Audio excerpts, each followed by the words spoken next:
దళిత ముఖ్యమంత్రి నుంచి మొదలు పెడితే ఈ రేస్ కార్ల దాకా మీ లొల్లి ఇప్పటిదాకా అబద్ధాలదే తప్పించి ఒక్క మాట నిజం కాదు.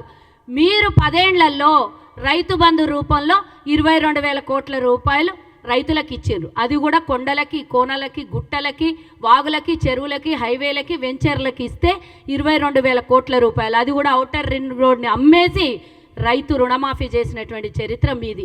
మేము ఏమీ అమ్మకుండా 7.5 లక్షల కోట్ల రూపాయలు అప్పు చేసి వదిలిపోయిన మీరు ఈరోజు మేము 21,000 కోట్ల రూపాయలు, మీరు 10 సంవత్సరాలలో చెయ్యనటువంటి ఏ ఒక్క ఇంత పెద్ద ప్రాజెక్టుని మేము 10 నెలల్లో 21,000 కోట్ల రూపాయలు రైతు రుణమాఫీ చేసినాం. మేము ఏకకాల రుణమాఫీ. నీలాగా వడ్డీలు 25,000, 30,000, 50,000 కట్టి అస్సలు దాన్నే పెట్టి మేము వచ్చిన తర్వాత ఆ భారం అంతా మా మీద వదిలేసినటువంటి నీలాగా చెప్పిన మాట ఆడిన మాట తప్పేటటువంటి చరిత్ర కాంగ్రెస్లో లేదు.